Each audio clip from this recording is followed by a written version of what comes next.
नमन उस सत तत्व को, संधिनी शक्ति को, जिससे यह सृष्टि है, इजनेस। नमन उस चित तत्व को, संवित शक्ति को, जिसमें चराचर जीव और उनके सर्व अनुभव होते हैं, कॉन्शियसनेस। नमन उस आनंद सिंधु को, आह्लादिनी शक्ति को, जो सर्व सुख स्फुरित करती है और जीवन को लक्ष्य प्रदान करती है, the goal of eternal happiness. तो आज बड़ा एजेंडा लेकर के हम लोग आए हैं 17वें अध्याय पर।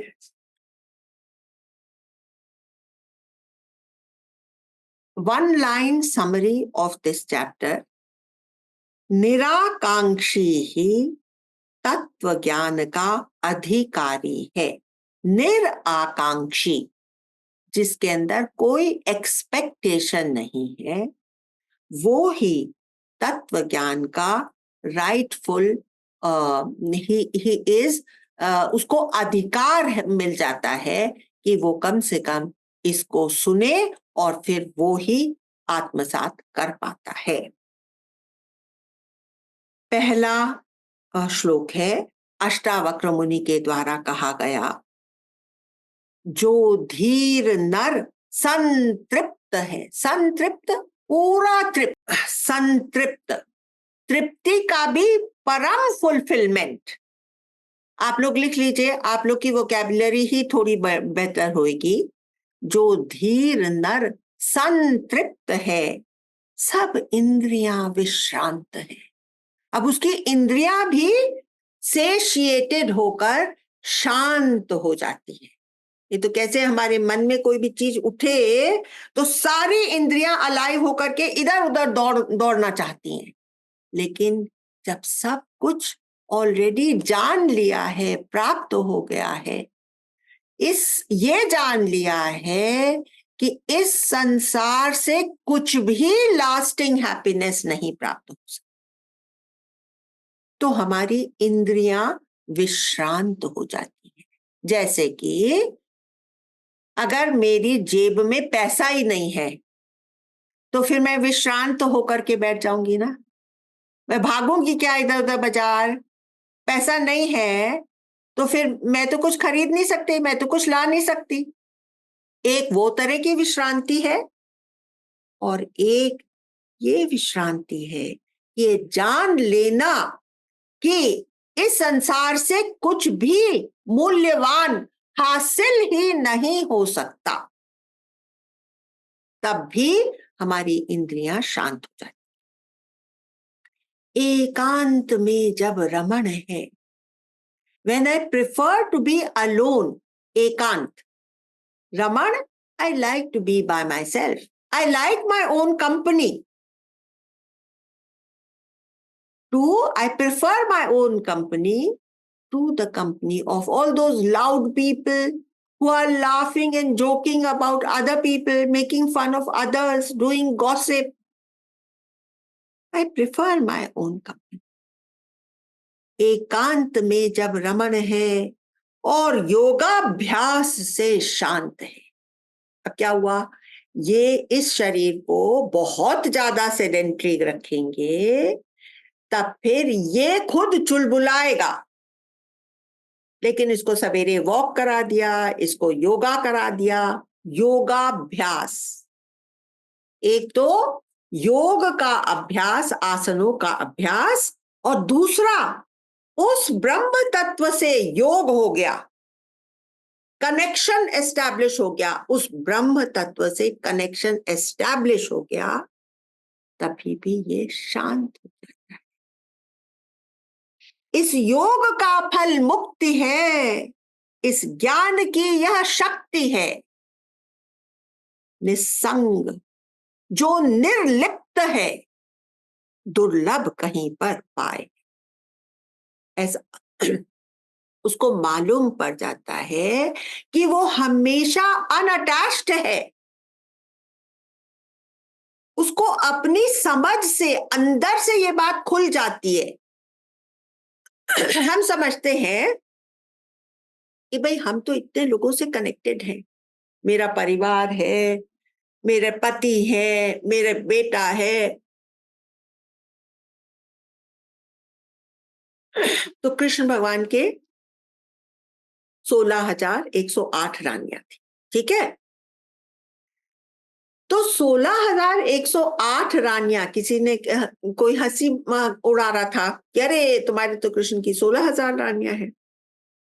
तो सामने वाला बोलता है 16,000 नहीं, 16,108 रानियां थी।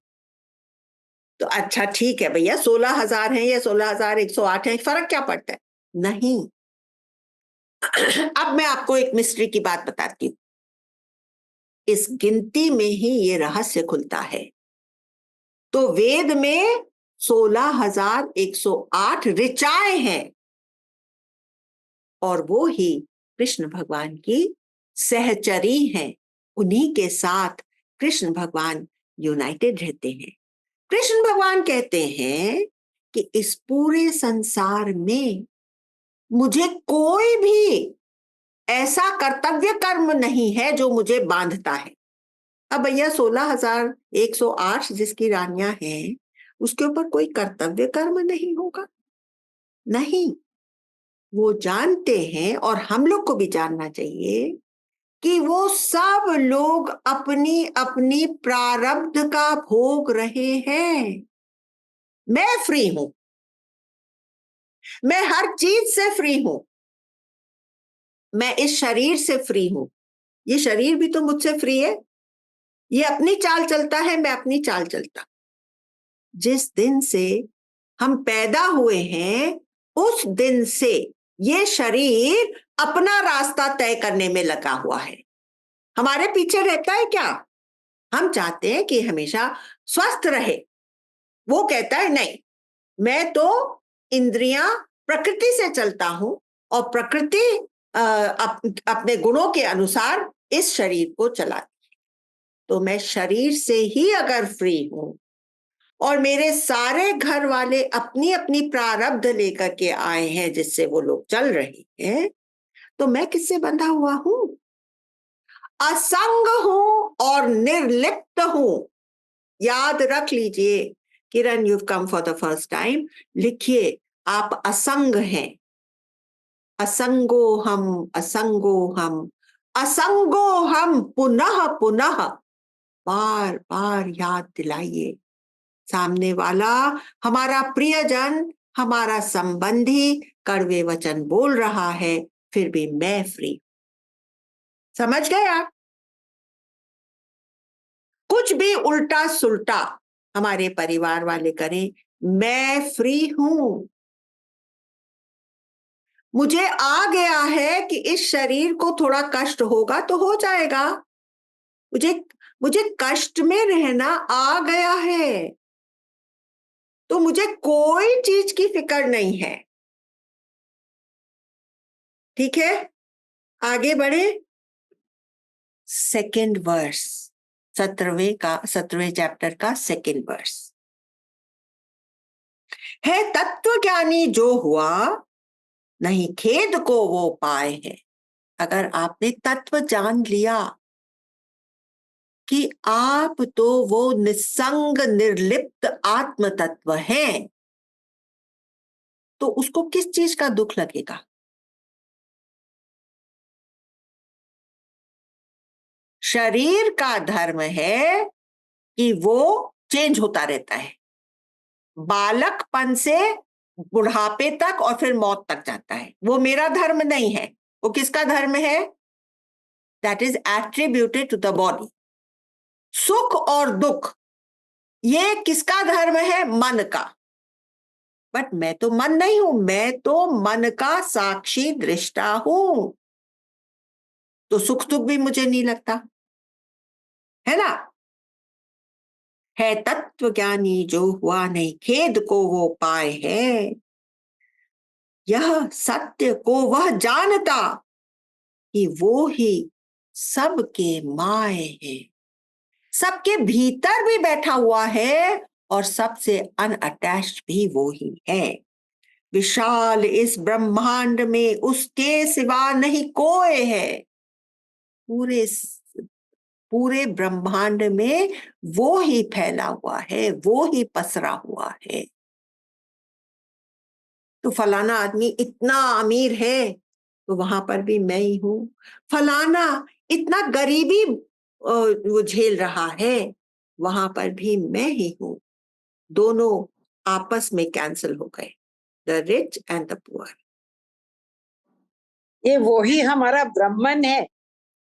ये वो ही हमारा ब्राह्मण है, हम ही वो ब्राह्मण है, क्योंकि मैं उससे जुदा कभी हो ही नहीं सकता। तो या तो मैं कह दूं कि वो ब्राह्मण है, या मैं कह दूं कि मेरा गुरु है, या मैं कह दूं कि मेरा इष्ट है, और या मैं भीतर से ये जानूं कि मैं ही। मुझे ये कहना नहीं है, मुझे खड़े होकर के चिल्ला चिल्ला करके कहने की जरूरत नहीं है। मंडल वही मंडित हुआ जो सर्व में समाये है। एक तरफ वो इतना सूक्ष्म है कि वो आंखों से दिखता भी नहीं है, कभी छुआ नहीं जा सकता, कभी सूंघा नहीं जा सकता, उसका कोई गुण नहीं है। और एक तरफ वो ही कंबाइन होकर के, मंडल उसका बन करके अलग अलग वेज में वो ही कंबाइन इस तरह से हो जाता है कि कहीं वो पृथ्वी बन जाता है, कहीं जल बन जाता है, कहीं हवा बन जाता है, कहीं आग बन जाता है, कहीं आकाश बन जाता है, कहीं टेबल बन जाता है, कहीं कुर्सी बन जाता है, कहीं किताब बन जाता है, कहीं ज्ञान बन जाता है, कहीं आवाज बन जाता है, कहीं टेस्ट बन जाता है, कभी कहीं साइट बन जाता है, कहीं दृश्य बन जाता है। वो ही मंडल वही मंडित हुआ जो सर्व में समाये है। अब देखिए, ये जो ब्यूटी ऑफ द लैंग्वेज है, it also helps to transport us to those subtler levels. Do you agree with me? The beauty of the language also takes you to a higher journey, to a subtler journey. ठीक है? Amla ji, 1 minute. Yes. We are doing the Sukhmani Sahib, Hmm. and in that also it was written in so many ways he unfolds himself.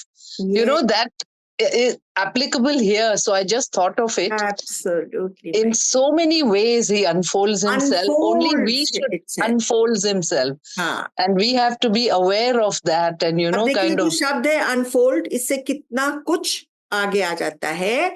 जब प्रलय होती है तो वो fold up हो जाता है, fold up fold up fold up, and it becomes like a mustard seed. और फिर जब सृष्टि उदय होती है तो अनफोल्ड अनफोल्ड अनफोल्ड, वो फैलता ही जाता है। This is the plane of dynamism. यहां पर कुछ न कुछ अनफोल्डिंग होता ही रहता है। ठीक है? अब हम लोग तीसरे पर हैं। हाँ, यहां पर मैंने आप लोगों को बताने के लिए दो चार बड़ी इंटरेस्टिंग ऐसे एक्चुअल घटनाएं हुई थी मेरी बेटी की लाइफ में। तो वो एक बार क्या हुआ कि उसके ऊपर कुछ ज्यादा ही खराब ग्रह उसके ऊपर आ गए थे। तो उन लोग उस कुछ लोगों ने सजेस्ट करा कि अरे भाई, वो जो फलानी यूनिवर्सिटी के वाइस चांसलर है ना, he is a very good ज्योतिषी, तो जाकर के उनसे मिल लो। तो वो और उसके हस्बैंड गए। तो मैं आपको क्या कहूं कि वो इतने सिंपल इंसान थे, इतने ज्यादा सिंपल इंसान थे। उन्होंने खैर उनके बारे में तो बहुत अच्छा प्रेडिक्ट कर ही दिया, क्योंकि जो भी समझदार ये होता है ना ज्योतिषी, वो कभी भी नेगेटिव बात आपको बताता नहीं है ना। वो हमेशा कुछ पॉजिटिव आपको दिखा देता है आपके ही जीवन। अरे अब तो ये आपके ये ग्रह तो खत्म होने वाले हैं, अभी तो बहुत अच्छा आपका समय आने वाला है, आप बिल्कुल फिक्र मत करिए। लेकिन उनकी सिंप्लिसिटी, तो वो कह रहे हैं कि वो इतने खुश हैं, वो उनको वेलकम करे, अरे आप लोग आ गए, कितना अच्छा हुआ। देखिए तो मैं कितने आनंद में यहाँ पर रह रहा हूँ।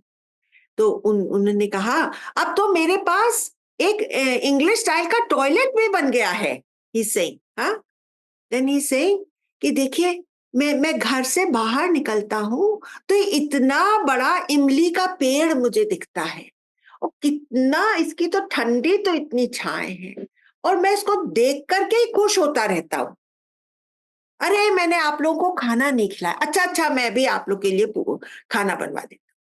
तो पूरी और साग उन्होंने बनवा दिया and he is so happy that he has served such a great meal to his guests. So I am just saying कि ये जो संतृप्ति की बात है ना, ये सारे अपने मन का खेल। तो जो महापुरुष हैं, जो कुछ भी अटेन कर चुके हैं, वो अपने आप को संतृप्त रखते हैं। छोटी छोटी चीजों में उनको जो खुशी मिल जाती है उसको वो एक्सप्रेस करते हैं, एक्सपैंड करते हैं और अपने हमेशा अंदर से खुश रहे। समझ गया? तो अब हम लोग थर्ड वर्स पर हैं।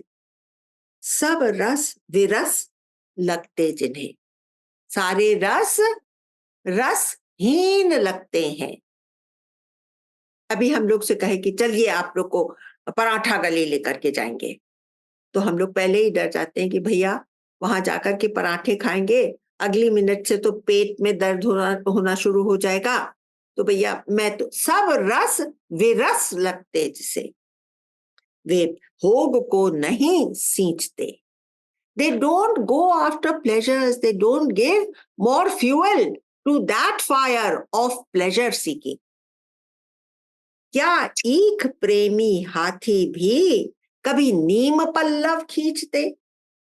जिनको असल आनंद प्राप्त हो गया है, जैसे एक हाथी है, वो गन्ने पर पला बड़ा है, वो ऐसी जगह रहता है जहां उसको गन्ना खाने को मिलता है, तो वो कभी नीम के पत्ते खींच खींच करके खाएगा क्या? हाथी को देखा है कभी नीम के पत्ते खींचते हुए? वो तो खाली बकरी ही नीम खाती है, ऊंट ही नीम खाता है, हाथी नहीं खाएगा। तो कृष्ण भगवान क्या कहते हैं गीता में कि जब हमें एक बहुत बड़ा जलाशय मिल गया है तो हम छोटे छोटे तालाबों से क्यों कुछ भी एक्सपेक्ट करें या उनसे क्यों संपर्क रखें। तो ये गीता में कृष्ण भगवान कहते हैं सब रस विरस लगते जिन्हें वे भोग को नहीं सींचते, क्या ईख प्रेमी हाथी भी कभी नीम पल्लव खींचते? अब हम चौथे श्लोक पर आ गए हैं। जो भोग आवे भोगता, आसक्त पर होता नहीं। अब हम गृहस्थ की तरह से रह रहे हैं। आज हमारे घर में हमारे बेटा बेटी ने बहुत से मेहमानों को बुलाया है, तो खाना बहुत अच्छा बना है, तो क्या हम वो नहीं खाएंगे? हम खा लेंगे, लेकिन हम ये नहीं सोचेंगे अरे मुझे कल भी ऐसा ही बढ़िया खाना मिलना चाहिए। कल अगर खिचड़ी मिलेगी, कल अगर उपवास है, तो हम वो भी उतने आनंद से ही करेंगे, है ना? जो भोग आवे भोगता, आसक्त पर होता नहीं। नहीं प्राप्त होते भोग जो चाह भी करता नहीं। अब समझो कि मेरे पास my purse is small, so will I make a very big plan of having huge jewelry? No, that jewelry I know is meaningless. अगर है तो पहन लिया, नहीं है तो नहीं पहना, क्या फर्क पड़ता है? Does it make any difference? नहीं शोक है, निर्मोह है, उसके अंदर कभी खेद नहीं होता, शोक नहीं होता, दुख मेरे ऊपर डिप्रेशन नहीं आता, और वो निर्मोह है, उसके अंदर अटैचमेंट किसी भी चीज के साथ नहीं है, नहीं भय किसी का खाए है, नहीं अन्य को भय दे जो दुर्लभ कहीं पर पाए। किसी और को भी अपने कड़वे शब्दों से या और किसी तरह की चाल चल करके मैं किसी को भी दुखी नहीं करना चाहती, है ना? ये तो बहुत से लोगों ने समझ रखा है अपनी लाइफ में कि भाई ये छोटी सी लाइफ है, इसमें क्यों मैं ये सब पेचीदे मूव्स करूं जिसमें सामने वाले को दुख और कष्ट दूं। कम से कम मैं ऐसे सीधे रास्ते चलूं कि मेरी वजह से किसी को दुख या पीड़ा सहन नहीं करनी पड़े, है ना? लेकिन उसके जगह हम पॉजिटिव हो सकते हैं कि भाई ये जो जीवन मिला है, ये जो एनर्जी मिली है, इससे इतने लोगों की भलाई हो जाए, ये भी हम कर सकते हैं, है ना?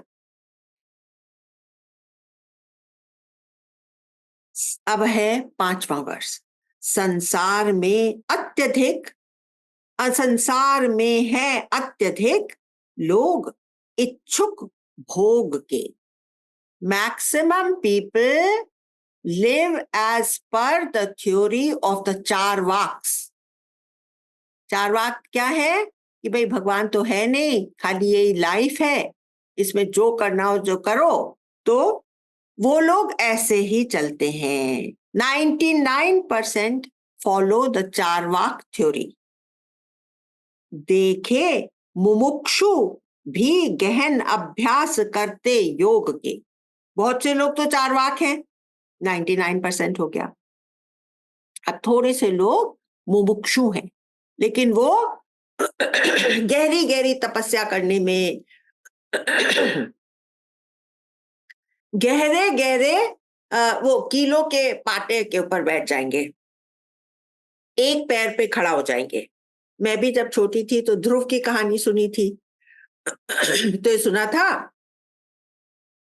कि भाई वो ध्रुव ने एक पैर के ऊपर खड़े होकर के तपस्या करी है, और रावण ने पैर के अंगूठे के ऊपर खड़े होकर के शिव जी की तपस्या करी थी।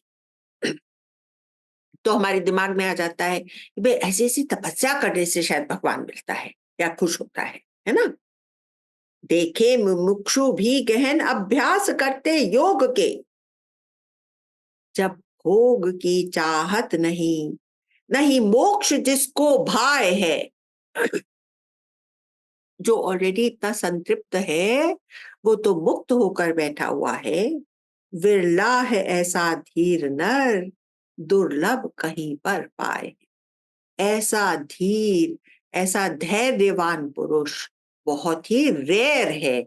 इसलिए बोलते हैं कि लाखों में एक होता है जिसे ब्रह्म ज्ञान हासिल होता है।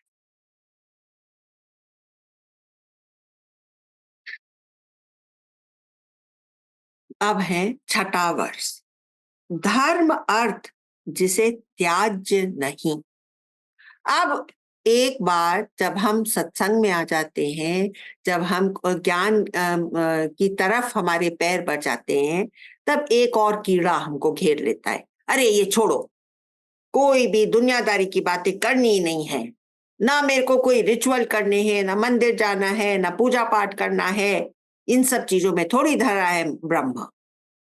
धर्म अर्थ जिसे त्याज्य नहीं, यहां पर उल्टा कह रहा है, यहां पर वो बात कर रहा है। यहां पर अष्टावक्र जनक को उस चीज के लिए तैयार कर रहे हैं कि जीवन मुक्त होने के बावजूद उन्होंने इतने साल तक अपने राज्य का काज संभाला था। धर्म अर्थ जिसे त्याज्य नहीं, काम मोक्ष है ग्राह्य नहीं। ना उसकी कोई कामना है जिसके पीछे उसको हासिल करना है, ना मोक्ष ही उसको हासिल करना है। ग्राह्य, हासिल करने के लायक, प्राप्त करने के लायक ना उसको कोई कामना है, कोई इच्छा नहीं है। और मोक्ष भी उसको फील होता है कि मोक्ष भी, वो तो मुक्त ऑलरेडी है ही, हम सब ऑलरेडी मुक्त हैं। ये जो ज्ञान है ये प्राप्त की प्राप्ति है, समझे? अब देखिए, बुद्ध भगवान जब अपने एनलाइटनमेंट का उनको एकदम फीलिंग आ गया। अब वो इतने खुश हो गए अंदर से, उनको मालूम पड़ गया I am there. Now what he did, first thing he did, those of his colleagues who had deserted him when he had the Sujata की लाई हुई खीर का प्याला उन्होंने पी लिया। तब वो सब बोले अब तो ये भ्रष्ट हो गया, अब इसके साथ चलने से कोई फायदा नहीं है, हम लोग कहीं इसके साथ नहीं पहुंच सकते। तब उन्होंने जब एनलाइटनमेंट प्राप्त करी तो पहले ये संदेशा लेकर अपने उन कोलीग्स के पास वो जाना चाहते थे जो उस समय सारनाथ, तो वो वहां पर पहुंचते हैं। और फिर उसके बाद की जो एक कहानी है वो यहाँ पर मैं फिर से रिपीट करना चाहती हूँ कि जब सब मिल गया है मुझे, तो बुद्ध भगवान क्या कहते हैं अंगुलीमाल को कि इस शरीर से जो मुझे प्राप्त हो सकता था highest, that is self realization, वो तो हो गया है, तो अब ये शरीर मेरे लिए बेकार है। तो Angulimal, you are looking for the 100th person's unglies, but I am telling you, cut away my head and hang it in your mala like a pendant. After all, ये 100 उंगलियों, 100 लोगों की उंगलियों की माला जो तुमने पहन रखी है, इसके लिए तुमको एक पेंडेंट तो चाहिए ना। I am offering myself to you because my body is now of no further use to me. It has already given me what the highest that it could have given me. You understand? तो जीवन मृत्यु के प्रति हेय उपादेय भाव नहीं, ना ये worthy of rejection nor worthy of acquiring. संकुचित उसका हृदय नहीं, लक्ष्य कोई बचा नहीं, ऐसा उदार चित लाखों में आसानी से पाए नहीं। ऐसा मिलना बहुत मुश्किल है, लेकिन आप लोग को मिला हुआ है और आप लोग की सबकी ये ही दशा है। आप समझ गए? अब we are on the 7th verse. करना विलय इस विश्व का, विलय उसको नगेट करना। तो इस विश्व को हम कैसे नेगेट कर सकते हैं? जब हम संन्यास ले लेते हैं, जब हम स्वामी बन जाते हैं, जब हमने जगत की तरफ से मुख मोड़ लिया है, तो हमारे लिए जगत विलय हो गया है। लेकिन इस इंसान के लिए जिसने कि ब्रह्म ज्ञान प्राप्त कर लिया है, उसको संसार को विलय करने की जरूरत ही नहीं है।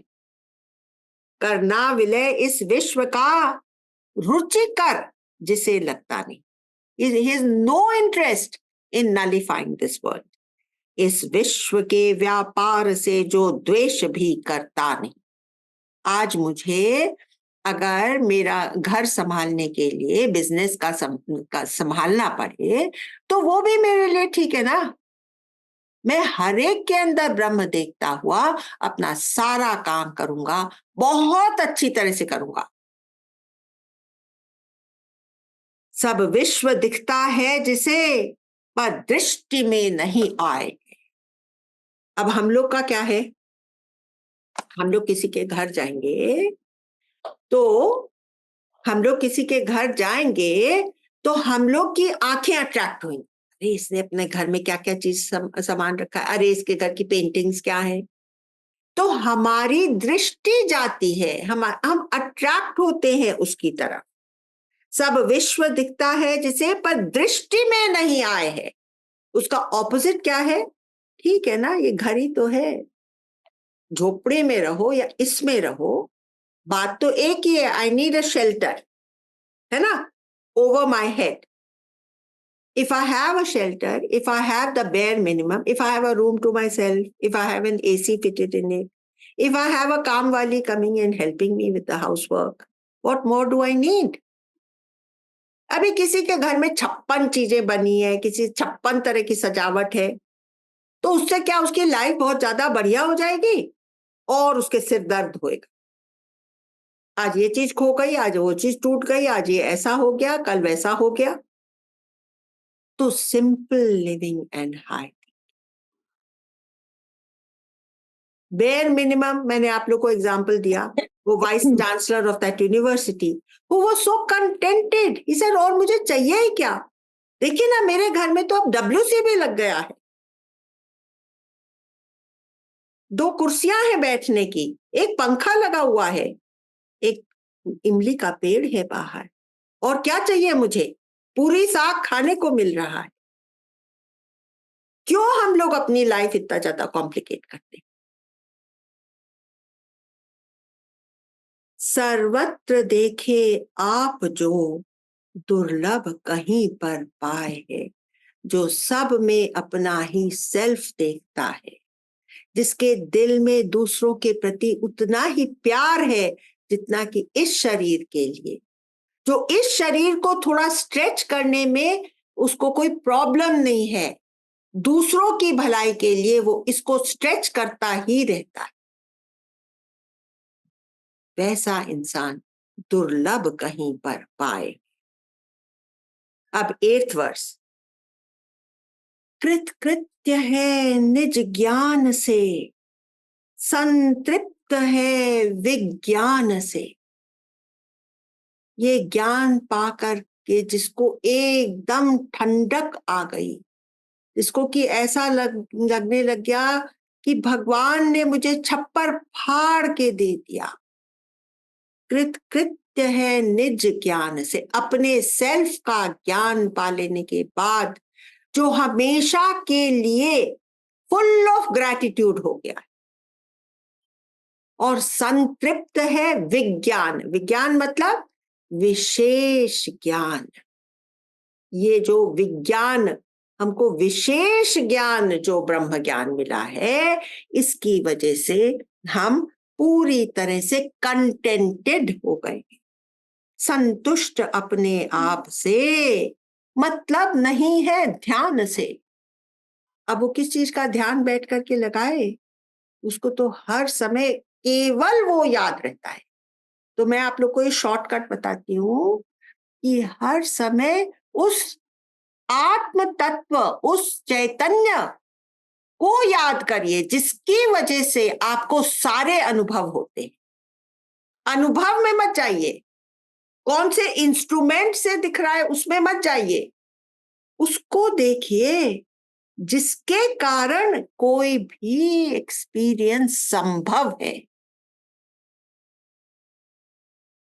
सूंघता सुनता हुआ, देखता खाता हुआ आप अपना पाए है, निज सौख्य में रहता सदा, निज के सुख में हमेशा रहता है। निज सौख्य, सौख्य मतलब सुख। He is drunk with his own happiness. Krishna भगवान जब बांसुरी बजाते थे तो अपनी ही मस्ती में डूबे रहते थे और उसी में अपने आप को डुबाने के लिए बजाते थे, नॉट कि औरों को सुना। दुर्लभ कहीं पर पाए, ऐसा इंसान बहुत मुश्किल से हमको इस संसार में मिलता है।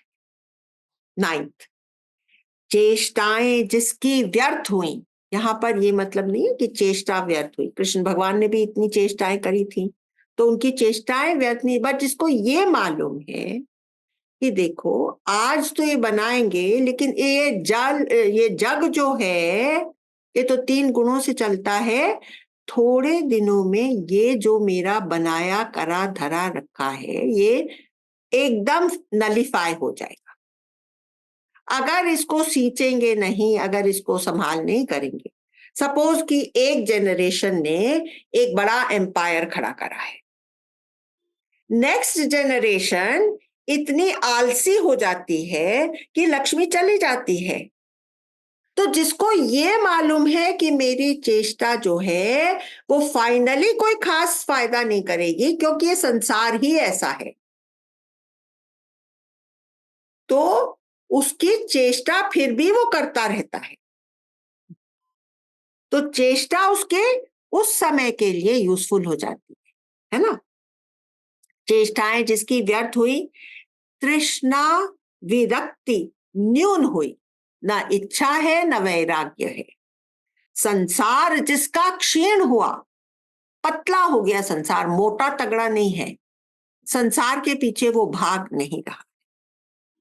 दृश्य सारा शून्य हुआ, कोई इंटरेस्ट नहीं है, कोई अट्रैक्शन नहीं है। इंद्रियां जिसकी विफल हुई, रिलैक्स हो गई, सो प्राज्ञ जीवन मुक्त है, वो असल में जीवन मुक्त है। और अब लास्ट श्लोक है,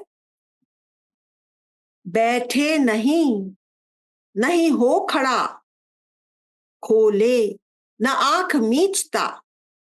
देखिए यहां पर दो जो एंटिटीज एक ही म्यान में रखी हुई हैं।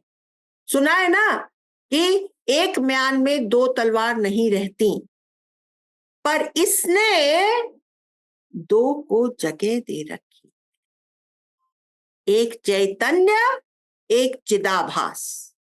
तो यहां दोनों का जिक्र है। यहां पर वो श्लोक समझाया हुआ है कृष्ण भगवान का कि कर्म में जो अकर्म देखे और अकर्म में कर्म देखे। ये श्लोक कृष्ण भगवान का यहां पर समझाया हुआ। कैसे? बैठे नहीं, ये शरीर बैठता है, वो तो बैठ ही नहीं सकता, वो तो है ही है, वो सब जगह है। नहीं हो खड़ा, खोले न आंख मूंदता मीचता, जागे नहीं सोवे नहीं है, चुप नहीं नहीं बोलता। एक बोलता है पर एक अंदर में चुप है, एक सोता है पर एक कभी सोया ही नहीं है, एक जगता है लेकिन एक है जो हमेशा इग्नाइटेड है। चेष्टा सभी करता रहे फिर भी न चेष्टा युक्त है, डुअरशिप उसमें नहीं है।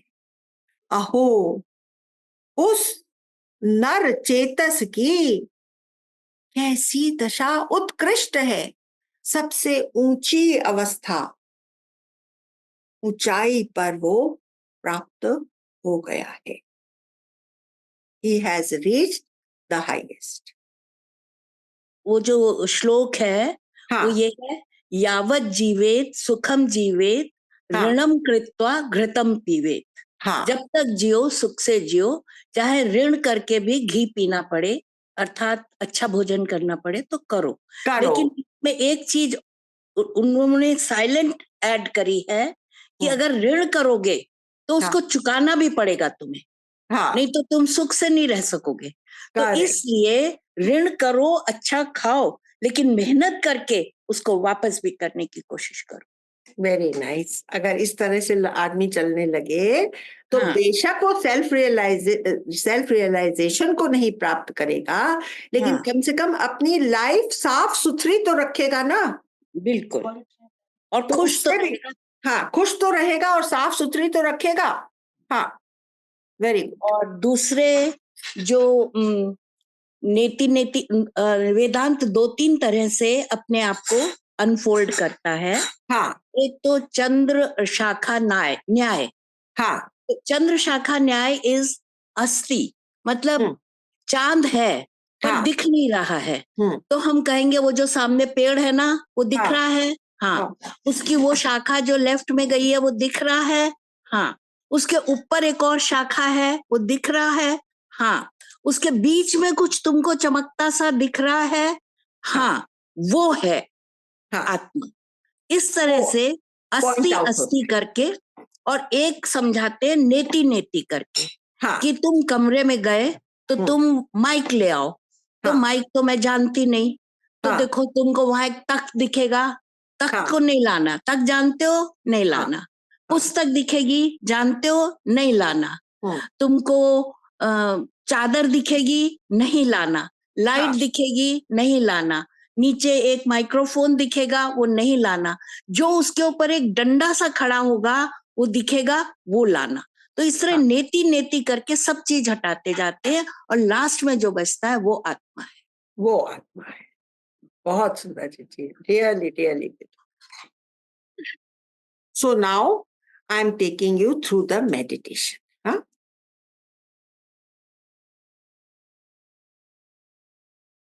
तो आज ध्यान का एक नया प्रयोग करेंगे। Now, first I'm going to talk a little and explain, a few things before we really enter into the dhyan. But you all be in a meditative frame of mind so that this also just goes and fits in with your, expanded consciousness.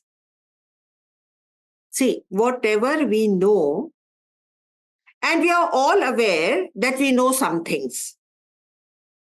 This knowing can only take place when we are conscious. Can we have a feeling of knowing when we are unconscious, when we have fainted? We don't have that feeling. Na?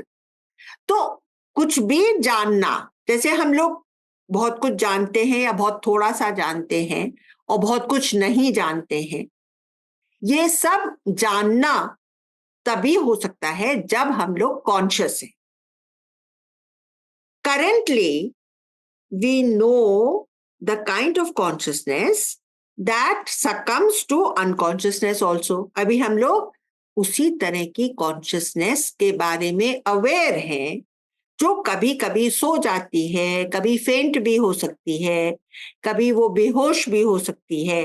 वो हम कहते हैं ये conscious हूं और अब मैं unconscious. हम खाली इसी को जानते हैं। But Upanishad they tell us of that Chaitanya which is never surrounded by a Chaitan, that consciousness that remains ever aware. हम लोग उसको आज पकड़ने की कोशिश करेंगे अपनी मेडिटेशन के द्वारा और इन शब्दों या पॉइंटर्स के द्वारा। उस गहरी अवेयरनेस कॉन्शियसनेस को, चैतन्य स्वरूप को हम पकड़ने की कोशिश करेंगे। हम अभी किसको जानते हैं? जो ग्रॉस कॉन्शियसनेस और अनकॉन्शियसनेस है उसको हम जानते हैं। When that is known, we realize that which is immortal within us. एक बार उसको जान लिया तो हम अमृतत्व को जान लेते हैं। अपने भीतर जो अमृत है उसको हम जान लेते हैं। Thus, we transcend even death. In that, there is no darkness, no unconscious, no death. Let us be introduced to that consciousness, that Chaitanya. First, let us focus on the consciousness which falls off to sleep sometimes.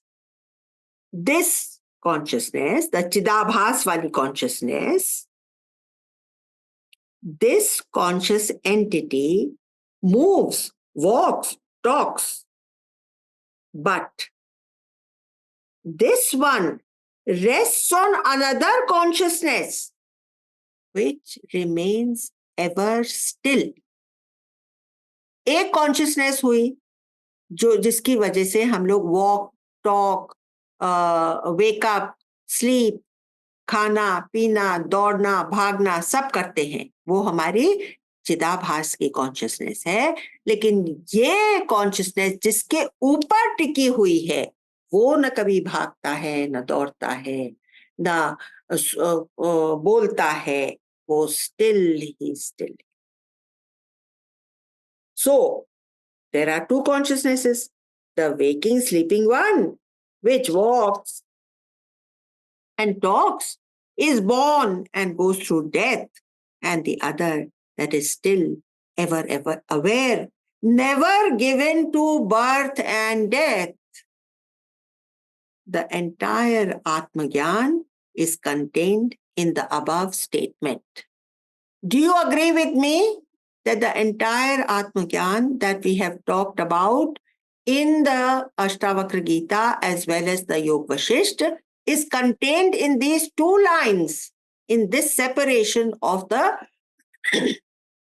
consciousness of the Chidabhas and the consciousness on which the Chidabhas rests?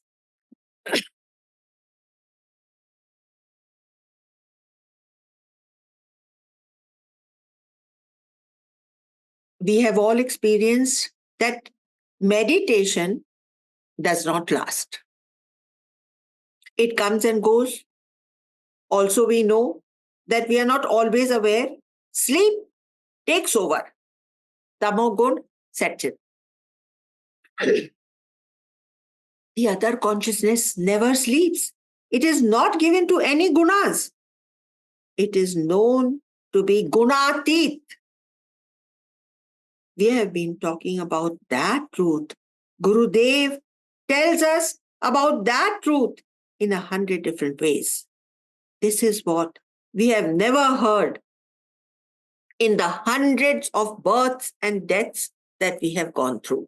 ये ज्ञान हम लोगों को इतने बार इतनी योनियों में कभी नहीं सुनने को मिला था, जो अब हम लोग को सुन रहा है और जिसका फायदा हम उठा सकते हैं इस जन्म में, है ना?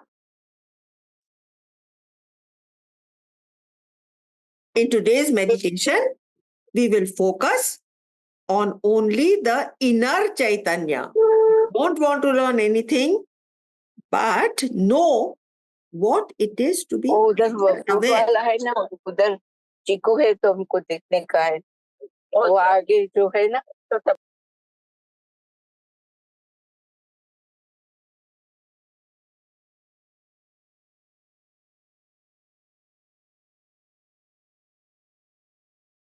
In today's meditation, we will focus only on the inner Chaitanya.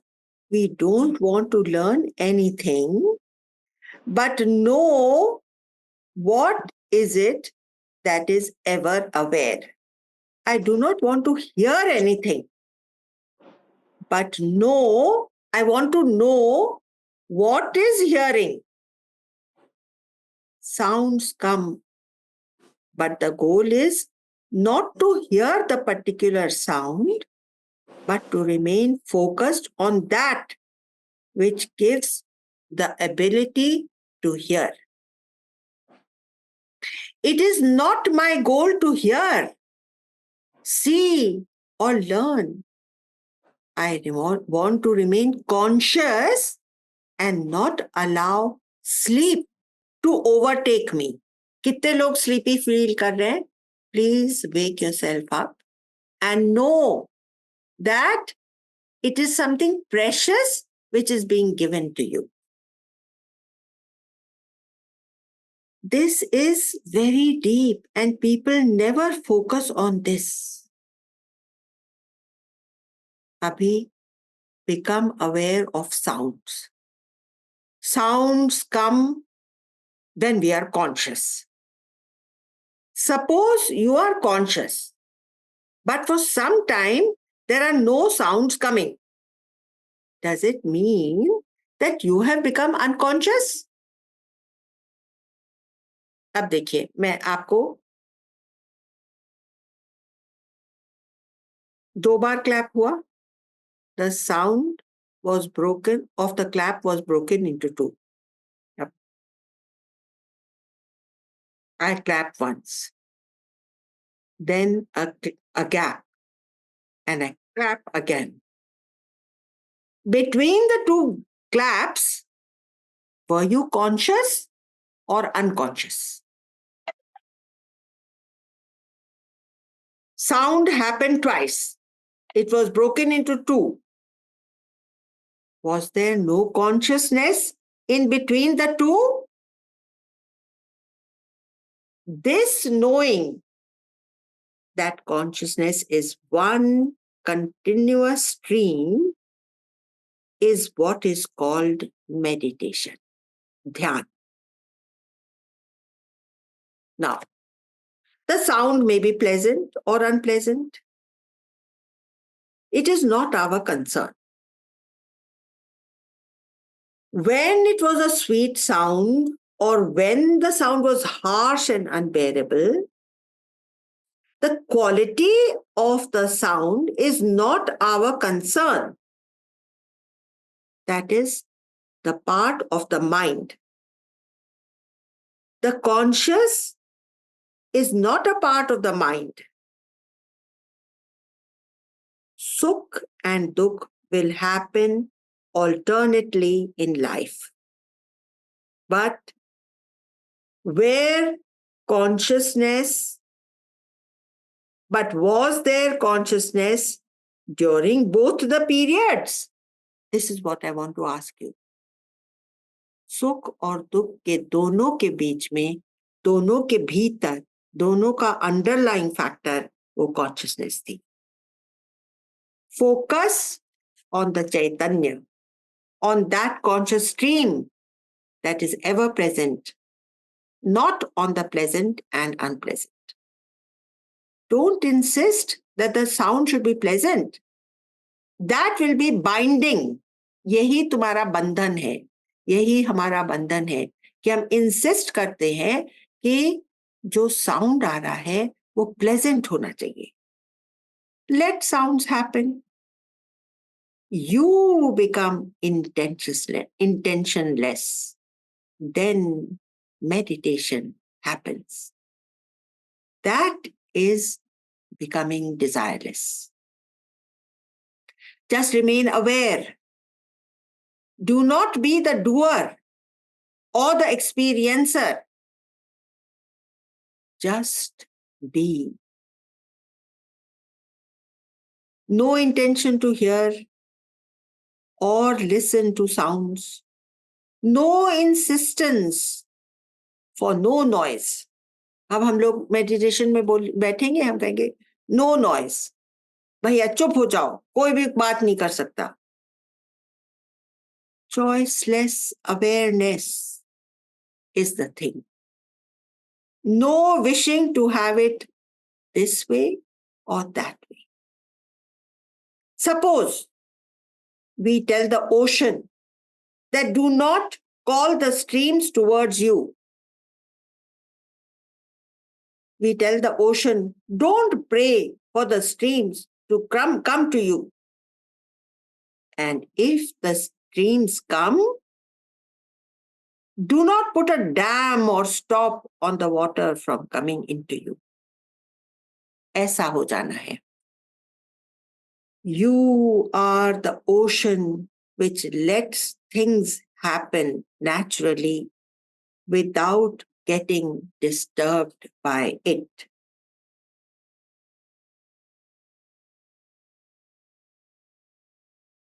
अभी देखिए, सांसें चल रही हैं.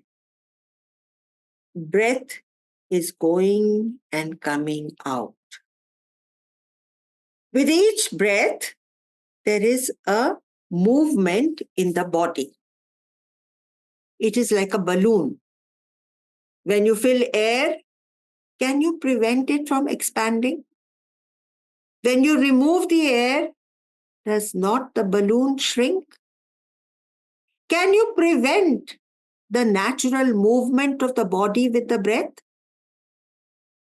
But your focus should be on remaining conscious through both processes. Do not become unconscious. That should be your only focus. The flame of awareness, the lamp of consciousness should remain ignited. It should not extinguish. This is the effort you have to put in. This is the only sadhana. Then, where does the need of the guru arise? After this, इतना तुमको खुद साधना है, उसके बाद गुरु का role आता है. Actually, this also is told to us by Gurudev only. But there is something beyond this also that the Guru tells us. It is easy to know I am awake, and then to know that I become unconscious. In me, the consciousness memory arises, and in me it merges and dissolves. We all have many memories. अभी देखिए, आप अपने अंदर examine करिए कितनी तरह की यादें आपने बटोरी हुई हैं. They are crowding our minds.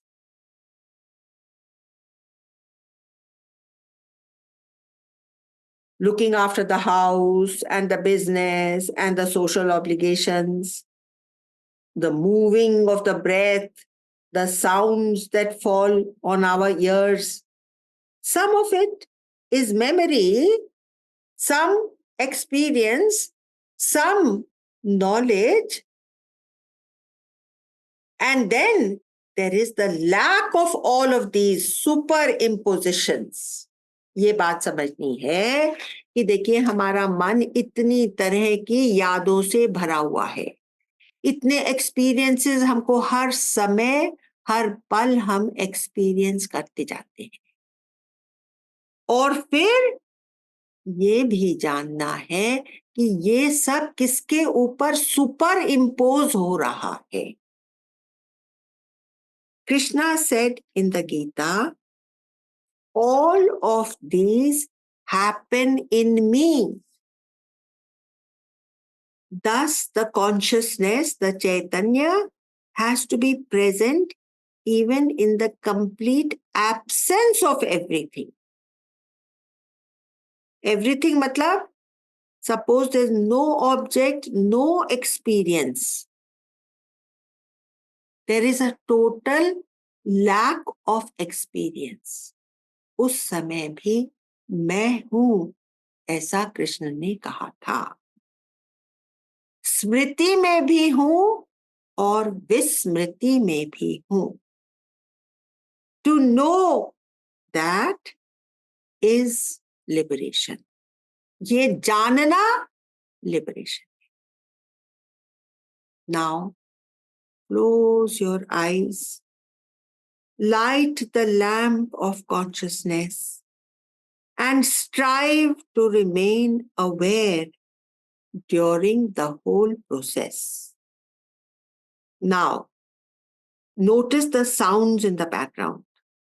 The sounds arise on the screen of consciousness.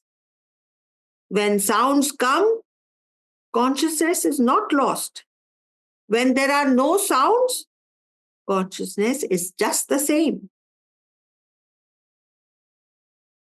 By seeing something, consciousness is not lost. If nothing is visible, conscious field is always there.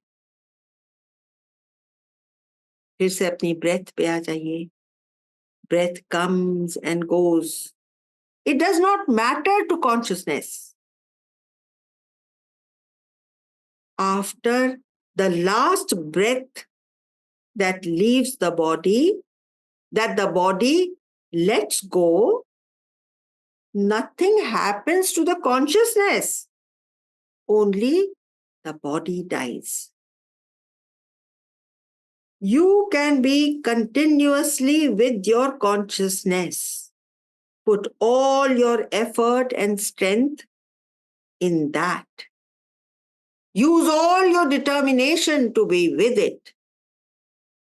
जैसे हम पाठ करते हैं ना, तो अखंड ज्योत जलाते हैं. जब तक पाठ खत्म नहीं हो जाता, तब तक बुझने नहीं देते. You are the ocean of consciousness. Anything may come and go. A sound, a thought, a memory, an activity of breath. You are ever with your consciousness. when you stop nothing from happening, you are the ocean. In you, the ocean, there is no insistence that this should happen or that should not happen. This flame that you have now ignited and are keeping it alive has been sleeping for many lifetimes. You have now become aware of it. You had not recognized it. You threw it away, thinking it was a mere piece of glass, not knowing that this is the Chintamani that you can take, that can take you across the Bhav Sagar of delusion. Do not consider anything an obstacle in your awareness of yourself. With these words, I end today's session.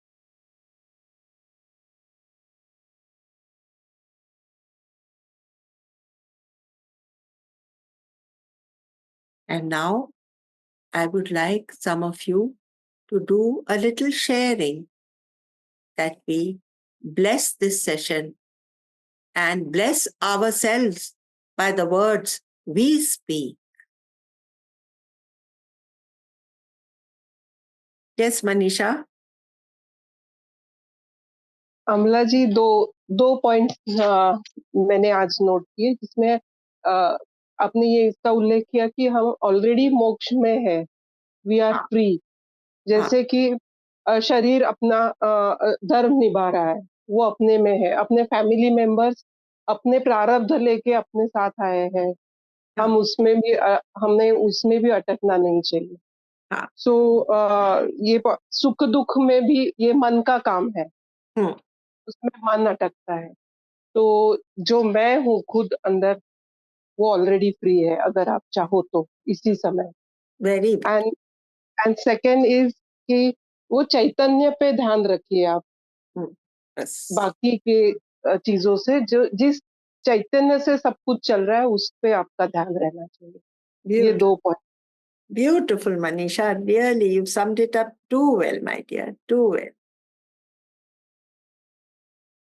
Now, who will speak? Shashiji, you want to say something? Shalini?